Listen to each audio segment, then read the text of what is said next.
Muito boa tarde, sejam muito bem-vindos a este reatar dos nossos trabalhos. Eu vou passar a palavra ao próximo orador, que é o Dr. António Jaime Martins, advogado e Vice-Presidente do Conselho Distrital de Lisboa. Muito obrigado.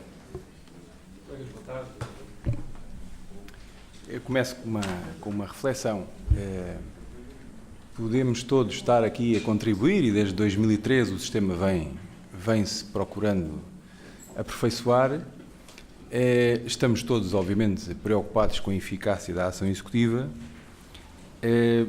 mas neste momento podemos estar a contribuir para termos um sistema muito eficaz, tremendamente eficaz, terrivelmente eficaz, só que há um problema, é que os devedores não têm património para suportar a agressão que o sistema, da eficácia que o sistema está a criar. Efetivamente, tudo isto começou em 2003, quando, na altura, o Governo decidiu mexer naquilo que era o sistema judicial na fase executiva, criando um novo interveniente, como sabemos. Estávamos numa altura em que o Estado procurava, efetivamente, diminuir a sua intervenção e o seu peso na economia. Isso na Justiça traduziu-se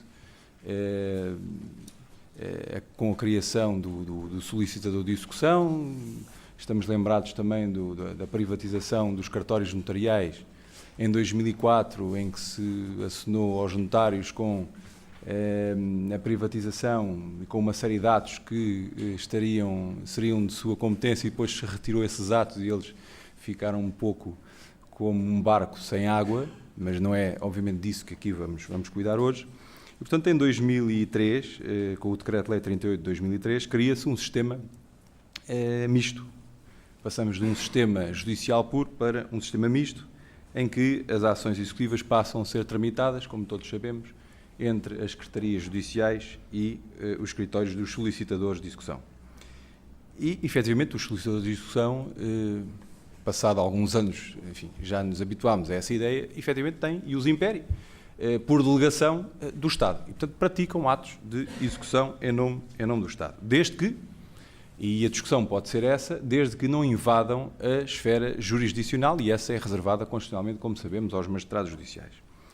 Portanto, nesta altura, em 2013, e portanto, voltando um bocadinho atrás, aquilo que hoje nos queixamos, de certa forma, na altura já nos queixávamos. E se calhar queixávamos com mais razão. Morosidade, ineficácia, insuficiência, os meios dos tribunais eram manifestamente insuficientes, não havia depósitos públicos, não havia funcionários suficientes para o serviço externo, não haviam viaturas para fazer o serviço externo, e os colegas que aqui estão, e vejo muitos que na altura exercíamos, lembramos certamente dos autos de penhora negativos feitos nas secretarias, sem sequer que os oficiais fossem ao local, porque não havia possibilidade de fazer tanta penhora. E o colega perguntou: olha, foste àquele stand na rua tal, e eu fui há 3 meses, tendo lá ido, verificou-se, não havia nada. Portanto, as coisas eram muitas vezes feitas assim. E o que dizer do ónus que impendia sobre o exequente e necessariamente sobre os mandatários dos exequentes, de arranjarem bens penhoráveis sem que tivessem números matriciais, números de inscrição, e a dificuldade que era, efetivamente, obter esses dados das conservatórias ou das finanças, porque não tínhamos acesso a eles. Nada era como é agora. E por isso a reforma da ação executiva em 2003 visou primacialmente reduzir aquilo que alguns entendiam como sendo a excessiva jurisdicionalização e rigidez da ação executiva, libertar os magistrados de atos meramente administrativos e tabulares. Várias vezes se queixavam do CITES, LICITES e PACS. Libertar os funcionários das tarefas fora do Tribunal e atribuir ao agente de execução, efetivamente, a prática de atos não jurisdicionais. E ele herdou atos de todos os intervenientes. Dos magistrados, decisões sobre a penhora e venda de bens e, de alguma forma, até o controle de uma parte a condução da ação executiva, do mandatário a publicação dos anúncios, os registros das penhoras, da Secretaria as citações, as notificações, os pagamentos dos créditos e até de terceiros com as funções de depositário e encarregado de venda.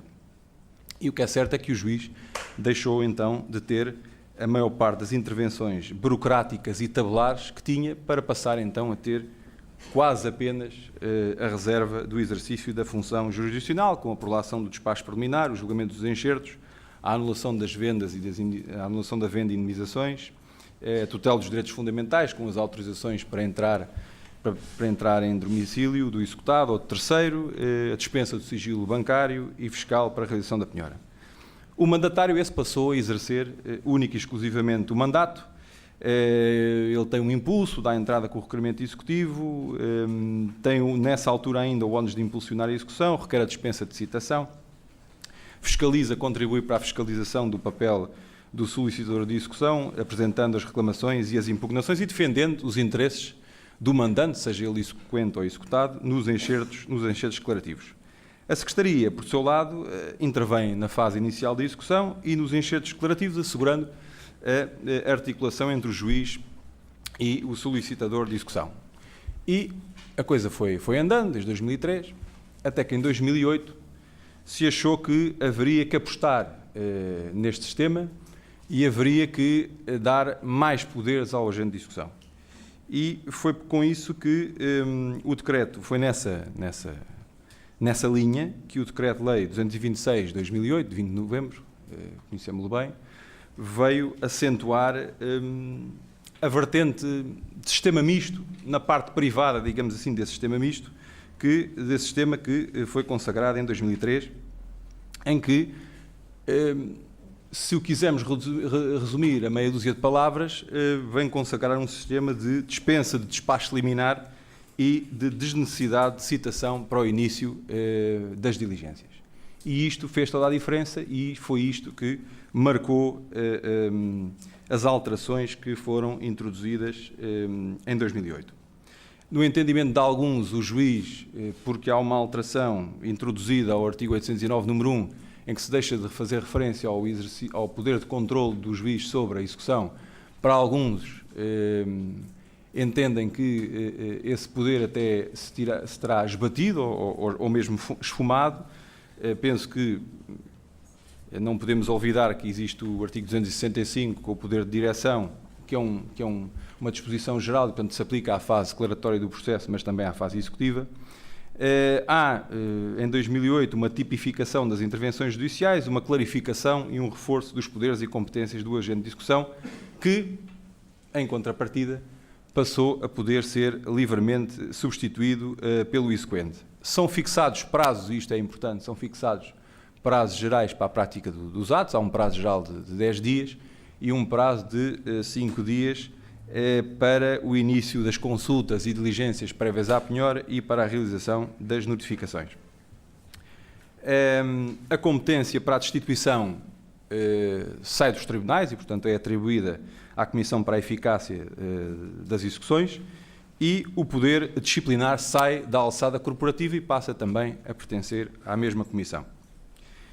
Nessa altura, é a partir de 2008 que também os mandatários, sejam eles advogados ou solicitadores, passam a poder exercer cumulativamente o mandato e serem agentes de execução, obviamente com um regime de impedimentos que os impeçam de ter interesse em determinadas execuções. Se esse regime de impedimentos é suficiente ou não, é obviamente matéria que sempre gera discussão. E chegamos aos dias de hoje. E em 31/12/2011, e se a estatística não nos enganar, havia nos tribunais judiciais portugueses, portanto no final do ano transato, 1.701.000 ações, sendo que deste 1.700.000, 1.300.000 eram ações executivas. 1.300.000 eram ações executivas. Se tivermos em conta que agora há um curso para agente de execução de acesso à profissão que terminou agora, virão aí mais cerca de 200 e tal agentes, mas antes estávamos a falar de, não sei o número exato, mas que saíram desta fornada, mas até esta última haviam, e portanto a 31 de 12 de 2011, existiam 947 agentes inscritos. Segundo dados da Comissão para a Eficácia, 600 e qualquer coisa exerciam. Esquecendo os 600 e tal, portanto, pegando nos 947, se dividirmos de forma equitativa a 1.300.000 ações, dá uma média de quase 1.400 ações por agente de execução. Se pensarmos que há atos que, para serem praticados, têm que ter a presença física do agente, percebemos quantos anos podem levar, enfim, se um agente de execução a praticar atos nestas 1.300 ou quase 1.400 execuções. E, portanto, num sistema como este, à beira da ruptura, em que as exigências de celeridade que foram feitas à Comissão, que já vinha trabalhando, mas depois teve que entregar um projeto rapidamente para discussão, penso que eles tiveram cerca de 3 meses e meio, penso que o resultado, apesar de tudo, e de não ser perfeito, e de merecer alguns reparos, penso que o resultado não é mau. Olhando para a proposta, parece-me que podemos catalogar 6 tipos de medidas na proposta da Comissão. E o primeiro tipo de medidas é aquela que tem em vista a necessidade de reduzir a proliferação descontrolada dos títulos executivos. E este é um dos grandes problemas com que se debate o sistema judicial na fase executiva do processo. É a proliferação, é a extensíssima lista de títulos executivos. Uma folha de couve executa-se quase. Um papel com uma declaração e uma assinatura executa-se. Portanto, tudo é título executivo. Aliás, o mal vem da alteração introduzida ao artigo 46 em 1995, que lá introduziu os documentos particulares com a assinatura do devedor que reconheça uma dívida ou que faça nascer a dívida. E, portanto, isto é suficiente. E como é suficiente, executa-se. E, portanto, a Comissão teve que lidar com esta realidade, que é do excesso de títulos executivos. Havia 2 soluções, para sermos simplistas, há 2 soluções possíveis, há 2 formas de lidar com isto. Ou se reduz os títulos executivos de forma substancial, acabando, por exemplo, com os documentos particulares, com a mera assinatura e, portanto, iríamos só para a sentença, para a decisão arbitral, para aquilo que reconhecidamente são, tradicionalmente, os títulos executivos, como os títulos cartulares, ou então, se calhar, pegando também um pouco nesta solução, fazer intervir, não querendo mexer no artigo 46, portanto, não reduzindo de forma drástica o número de títulos executivos, podemos ter outro tipo de atuação, que é, efetivamente, fazer o magistrado controlar o título executivo. Que título executivo é que estamos perante e se o título executivo reúne condições para ser título executivo. É que, além da lista ser extensa, o que se verifica é que há algumas folhas de papel, ou daquilo que seja, que são executadas e que não são títulos executivos. E então a Comissão entendeu que, chamando no início da execução o juiz a intervir, seria uma forma de limitar a proliferação dos títulos executivos. E, portanto, isto implicou uma coisa muito simples, o regresso à dualidade das formas de processo. E passamos, efetivamente, a ter como forma mais amplamente consagrada e dominante a execução ordinária. E a regra será, na execução ordinária, será, efetivamente, a da existência do despacho liminar e da citação prévia do executado. E passam, efetivamente, a seguir a forma de processo ordinário, as execuções de título extrajudicial da obrigação pecuniária vencida, que exceda o valor do dobro da alçada da primeira instância, ou seja, de valor superior aos 10.000 euros. E, portanto, aquilo que era a exceção vai passar, neste momento, a ser a regra. Se, obviamente, a solução da Comissão Revisora vingar, e todos nós pensamos, bem, então, agora é que as ações executivas não andam. Efetivamente, isto tem que ser, de alguma forma, coordenado com uma gestão modificada, no sentido de aperfeiçoada, dos processos nos tribunais, E tivemos aqui o exemplo do projeto X, embora o projeto tenha a dificuldade de se debater com um número perfeitamente desrazoável de execuções. Sendo certo que não fosse o esforço e a capacidade inventiva das pessoas que nele trabalham, bem, quer dizer, não quero pensar o que é que poderia, ou o que é que seria a comarca em causa. E passamos também a ter, então, a tal execução sumária, em que a regra será a dispensa de despacho liminar e de citação prévia.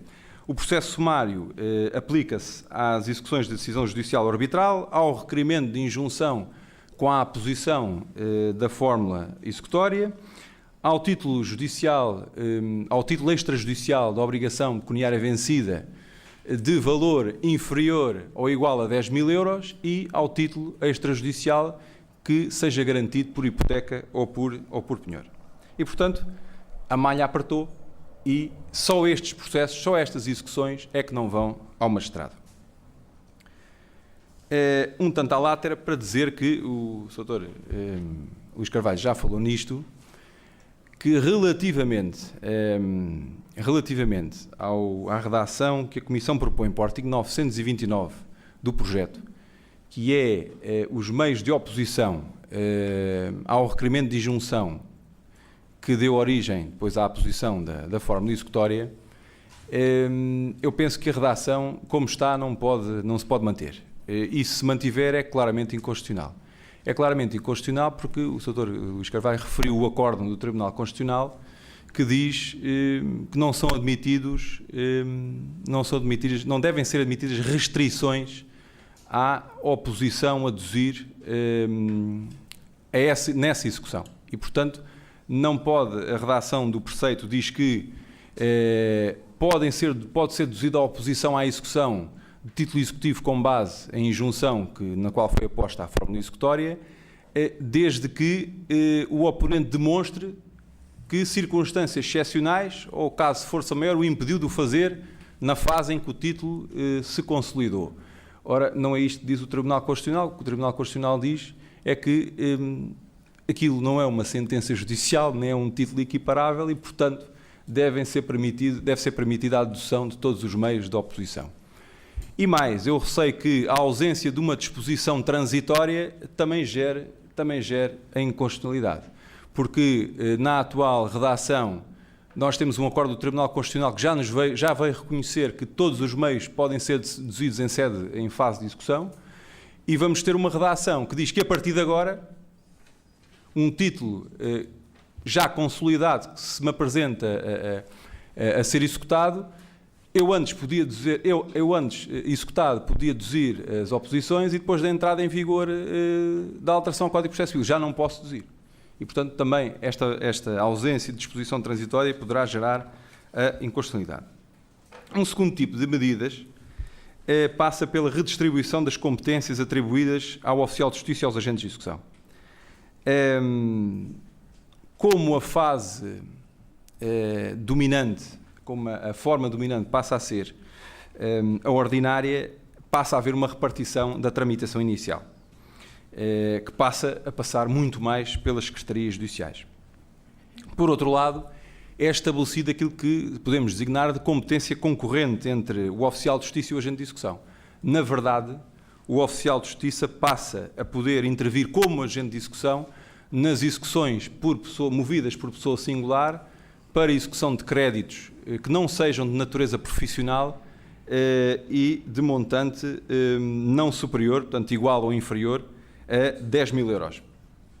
E também ainda, numa segunda situação, desde que estejamos a falar de execuções de créditos laborais, de natureza laboral, de valor igual ou inferior a 30.000 euros. Portanto, nestas duas situações, o agente de execução pode ser substituído por um oficial de justiça, desde que o exequente, naturalmente, o requeira. Esta solução é uma solução mitigada relativamente a uma outra que permitisse a livre escolha entre o agente de execução e o oficial de justiça. Podemos defender, eventualmente, um sistema de total e aberta concorrência em que, enfim, e há colegas que criticam e que não gostam de trabalhar com os agentes, e portanto era uma forma de até permitirmos a dissipação de dúvidas, que era permitir um sistema de livre escolha, e portanto provavelmente ao fim do mês estaríamos a dizer mal dos oficiais de justiça, mas isso era uma consequência da nossa escolha, permitindo depois a livre substituição entre um e outro. Se calhar não mais de uma vez, mas era um sistema possível. Em todo o caso, nas situações, penso que há uma falha do projeto, que é nas situações em que se permite a intervenção do oficial de justiça, não se prevê não se prevê a possibilidade de o destituir e substituindo-o por agente de execução e vice-versa. Outro tipo de medidas que identifica é do reforço do papel do juiz de execução. Há, efetivamente, um reforço do papel do juiz de execução. Desde logo porque se aumenta de forma grandiosa o número de execuções, de forma drástica, o número de execuções em que o juiz intervém com o despacho liminar.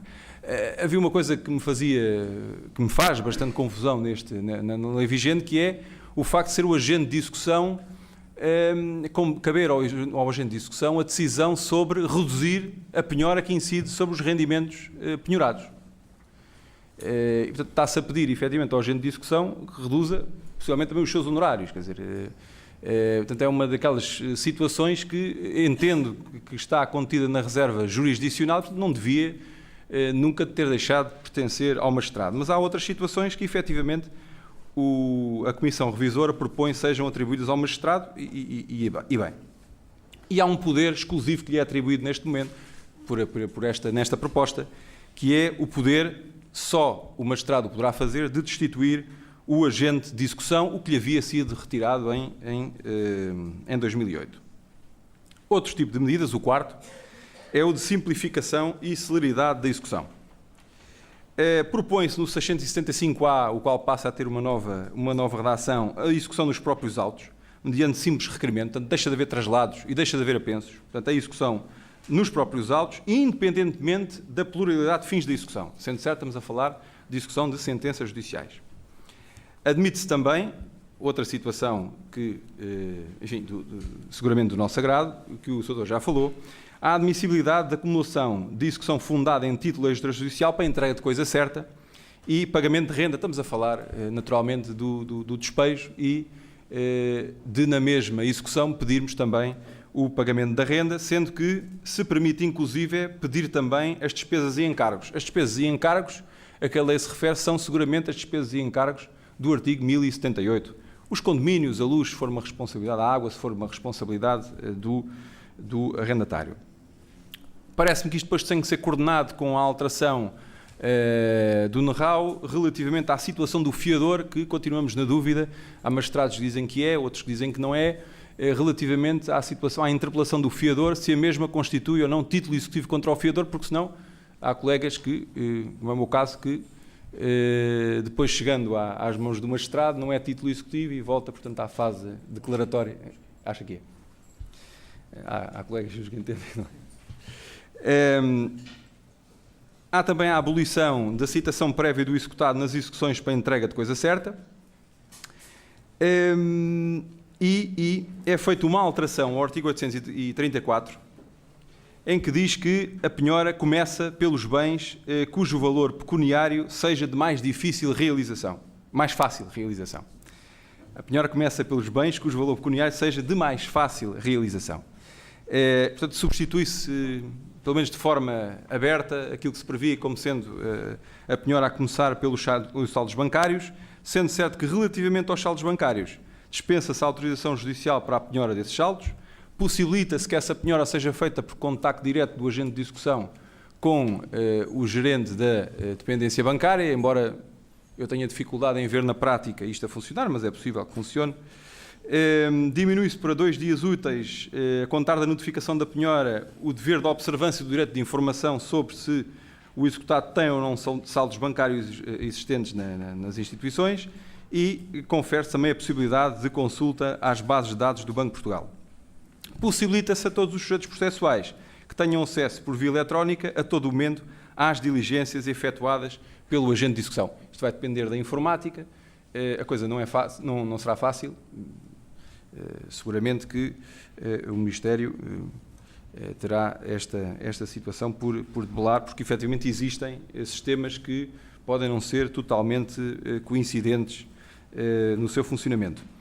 O que é que mais se podia propor, e foi aliás proposto por este Conselho Distrital ao Ministério, para facilitar, para acelerar as execuções? Bem, uma das situações era precisamente a disponibilização em tempo real de todos os atos praticados pelo agente de execução nos sítios. O ideal seria efetivamente que quer os advogados, quer os solicitadores, portanto, todos os mandatários e os magistrados tivessem acesso em tempo real aos atos que os agentes de execução praticam no CISAI e no CPES. E o que se verifica muitas vezes é que falharam notificações e, portanto, a venda tem que ser anulada. Porquê? Porque o magistrado não conseguiu verificar que havia a falta dessas notificações. E, portanto, um sistema que funcionasse em tempo real impediria estas disfuncionalidades. E depois há uma reivindicação dos mandatários, uma reivindicação dos advogados, reivindicação no bom sentido, e que é de ser alargada aos advogados a possibilidade de acesso às bases de dados para efeitos de realização de buscas, sendo certo que isto depende da instauração de execução. Não vejo razão para que os advogados não tenham acesso às bases de dados para realizar a busca no âmbito da execução, quer dizer, não é fora da execução, é no âmbito da execução. Ainda para mais, tendo em conta que agora quase todas as execuções são ordinárias e, portanto, há a intervenção do magistrado judicial, portanto, há um controlo ainda maior. Depois, alguns atos acometidos em exclusividade ao agente de execução, em 2003, porque envolvem, não aqueles que envolvem os impéri, mas os outros, como os registros de penhora. Quantas vezes estamos à espera de registros de penhora, porque não os mandatários podem fazer? Se ultrapassado o prazo para o agente de execução o fazer, ele não o fizer. Ou algumas publicações até ajudaria, muitas vezes o mandatário poder, ultrapassado o prazo, poder ser ele a fazê-las. Bem, no que diz respeito às execuções de pequeno montante, aquelas que muitas vezes, aos milhares entopem os tribunais, as empresas, as execuções movidas por empresas de telecomunicações, TV por cabo, ou serviços similares, por que não adotar-se um sistema semelhante àquele que existe para os seguros? As pessoas deixam de pagar, o contrato é suspenso e a seguir é resolvido. E, portanto, isto impediria o acumular de dívida e as execuções que se acumulam e mesmo amontoam. Uma outra situação é aquela que tem que ver com a necessidade da atualização dos registros informáticos enquanto instrumento de controle e gestão do sistema. E há que pôr fim, aqui há uma prioridade que é pôr fim, estatisticamente, às execuções perenes que existem desde 2013 e que nunca mais acabam. Aliás, alguns colegas do setor, quando me veem, ainda tem aqui umas execuções anteriores a 2003, vão sendo mantidas ainda ligadas à máquina, à espera de melhor sorte. Portanto, estas vão extinguir-se se não forem identificados e localizados bens penhoráveis no prazo de 3 meses a contar da notificação que a Secretaria vai fazer aos agentes de execução para dizer onde é que estão os bens.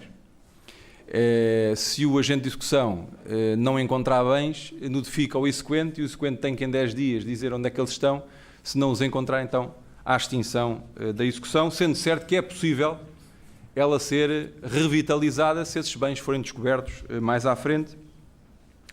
É o que diz o 920 do projeto, sendo certo também que a extinção da execução é por inutilidade superveniente da lida, é o que nos diz também o 919, número 1, a linha C. E depois há aqui uma alteração, a sexta alteração, aliás, da qual se falou na segunda-feira, ao Regulamento de Custas Judiciais, no qual se prevê a isenção do pagamento de custas em caso de existência nos processos pendentes instaurados até 13 de fevereiro de 2012 e que sejam extintos ou que seja requerida a sua desistência entre 29 de março de 2012 e 29 de março de 2013. Sendo certo que aqui não são dispensados os pagamentos dos honorários aos agentes de execução e dos encargos aos agentes de execução. Só é dispensado o pagamento de custas judiciais. O quinto tipo de medidas é a proteção dos interesses do exequente, designadamente, por exemplo, na penhora dos rendimentos periódicos, em que, salvaguardadas as despesas do agente, ele tem que passar a depositar diretamente na conta do exequente.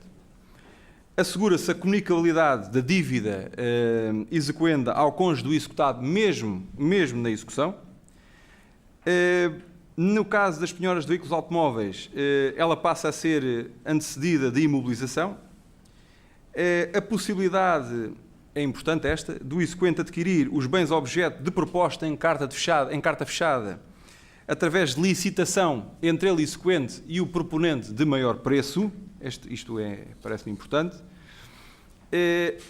E provavelmente uma situação que não se irá cumprir, que é o da previsão das diligências tendentes ao pagamento ocorrerem no prazo de 3 meses a contar da penhora.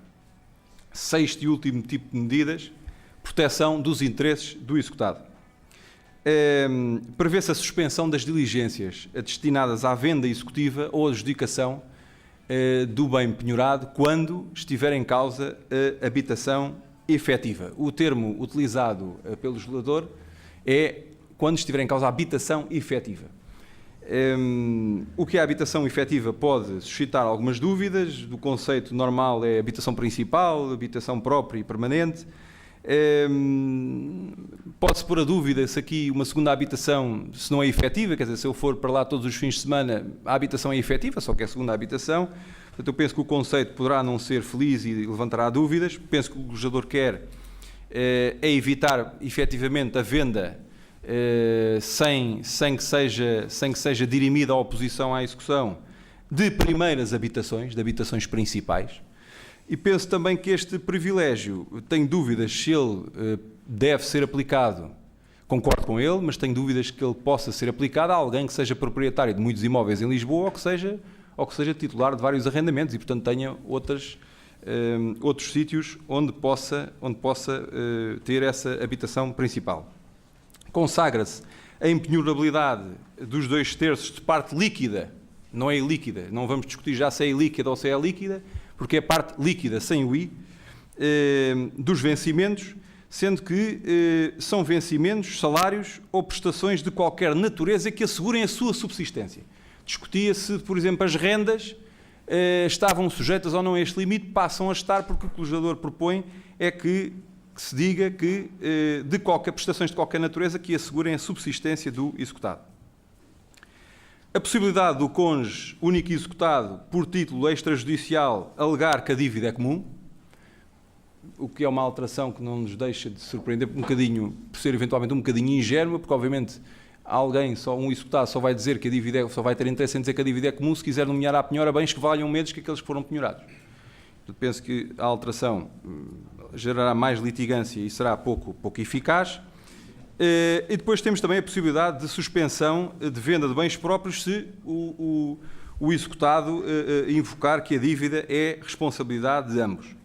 Depois, acaba-se aqui por se prever, nas situações de sobreendividamento, um plano global de pagamentos entre o exequente, o executado e os credores reclamantes, plano global esse que dificilmente funcionará se o Estado for credor, porque, como sabemos, os créditos do Estado são indisponíveis e, portanto, não estou a ver alguém, o Ministério Público, entrar em acordos que prevejam perdões de juros, perdões de dívida.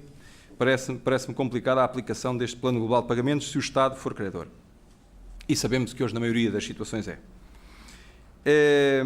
Quanto à admissibilidade do requerimento de injunção, a possibilidade de dedução da oposição à execução, de acordo com aquela redação, está limitado ao facto de se ter que demonstrar que houve circunstâncias que impediram essa oposição na fase de formulação ou de consolidação do título, mas penso que a redação, como já vos disse, é inconstitucional e, portanto, eu penso que ela terá mesmo que ser alterada, permitindo-se que, sem limitação, sejam deduzidos todos os meios de oposição, ou então, como dizia o Dr. Luís Carvalho, enfim, conferindo a chancela do magistrado ao título, porque é a única forma de termos algo que se equipara a uma sentença judicial.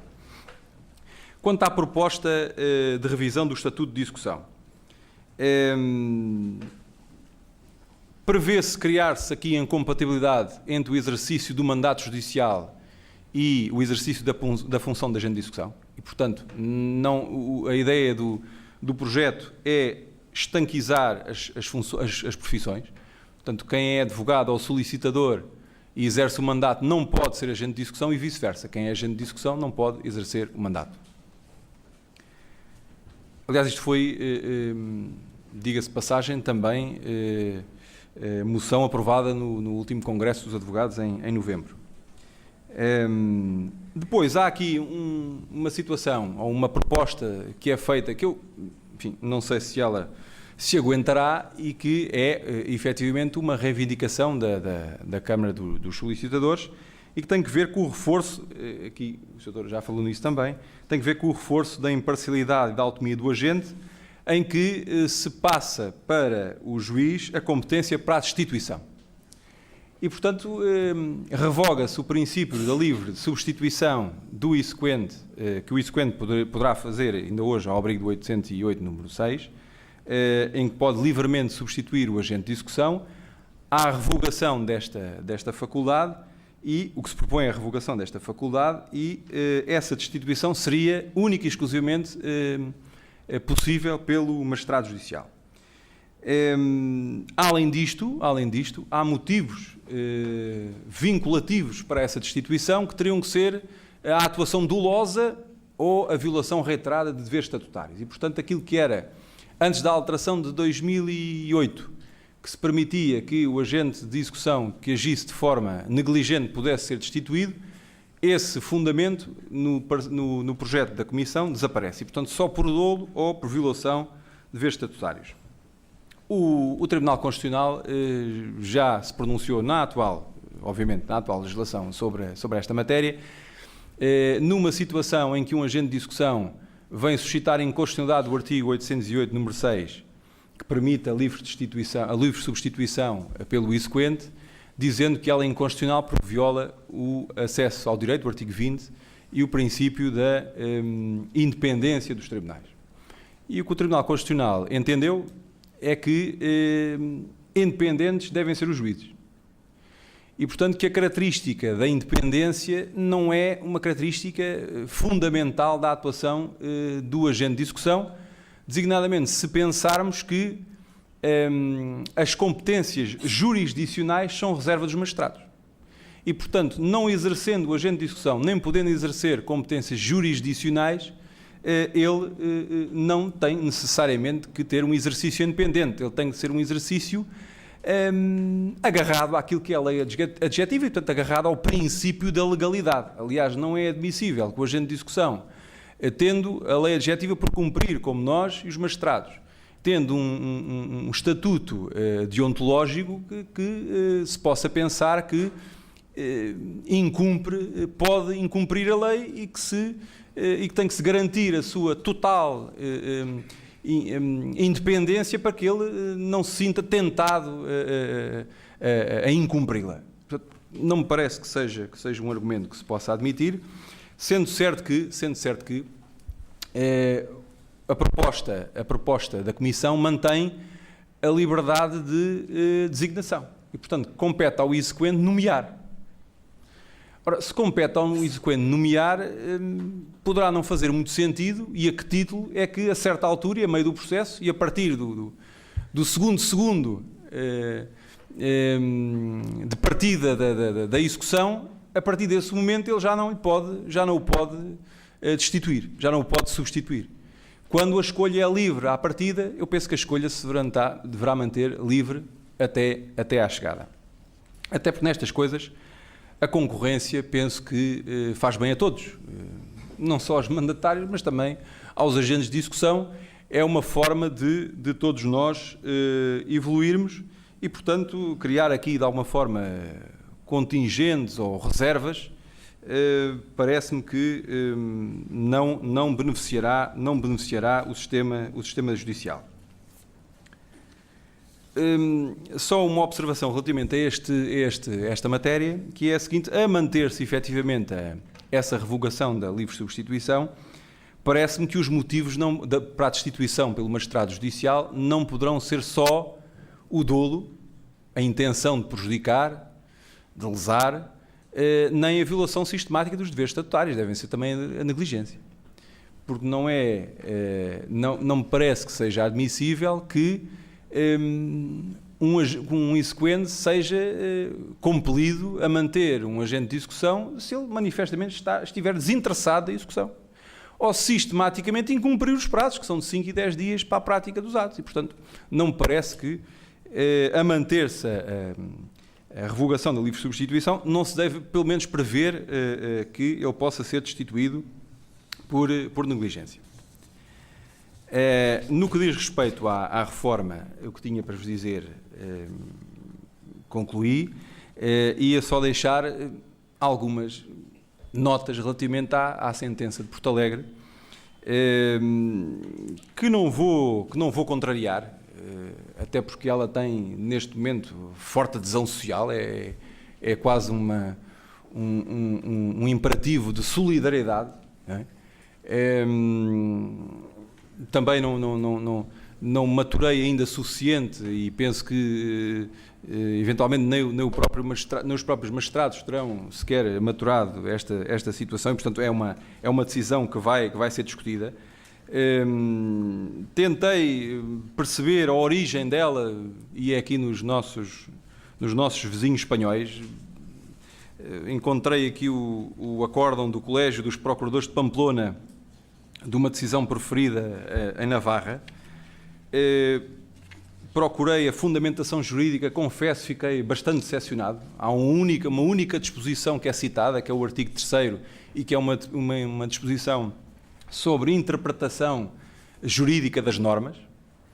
É feita aqui uma referência ao abuso de direito e depois diz-se muito genericamente e, enfim, de forma pouco técnica, que, e passo a citar, portanto, entende-se que existe abuso de direito numa situação em que o credor vem adjudicar por um valor abaixo do valor que emprestou, vem a adjudicar o imóvel por um valor abaixo do valor que emprestou, que a crise económica tem origem no sistema financeiro, que o sistema financeiro, quem o gera são as instituições financeiras, e que por isso elas são culpadas. E como são culpadas, então têm que suportar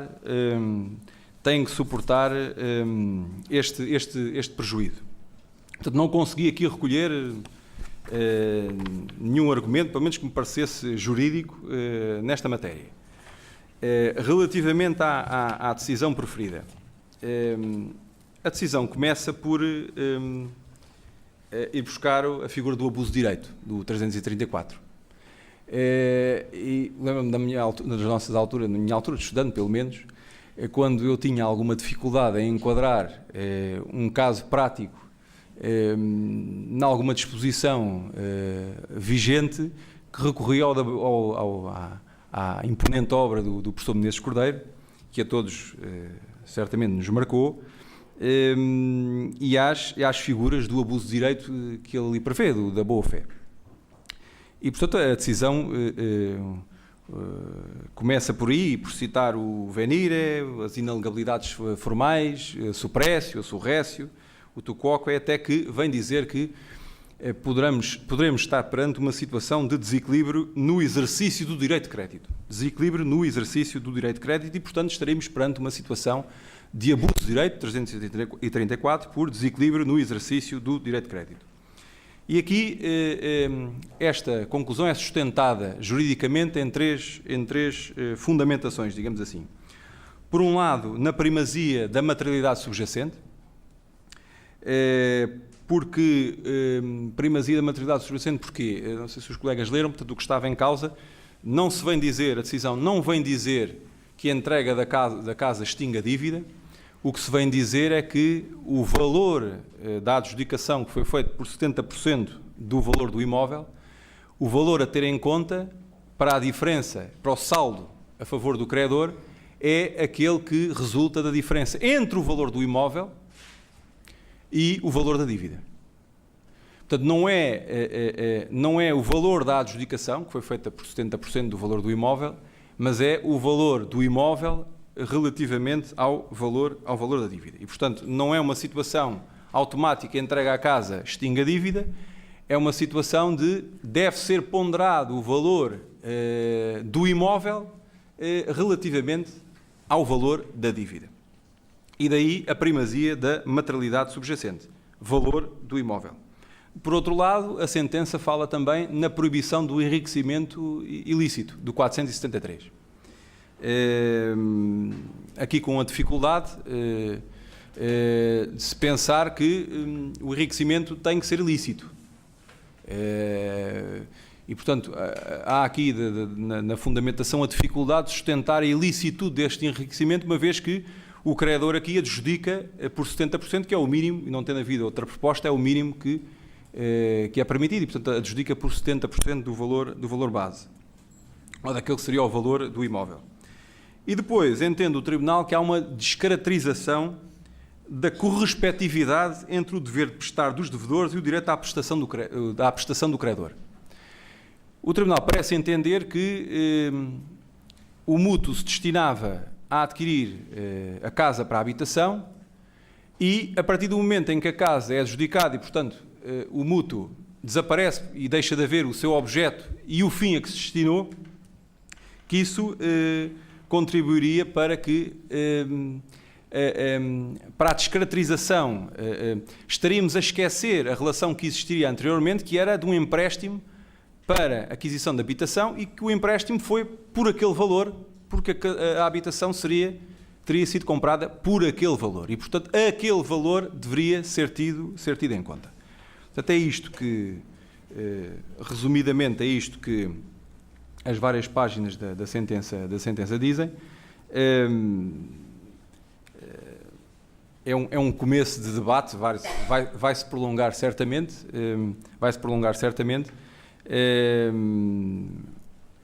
não sei se o legislador, entretanto, legisla, se não legisla, está a pensar legislar, não sei, se calhar também deixa passar a onda e não legisla, porque legislar nestas matérias nem sempre é fácil. Portanto, agradeço a vossa atenção, estarei disponível depois da intervenção do Dr. João Basílio para o debate e para alguma questão que queiram colocar. Muito obrigado.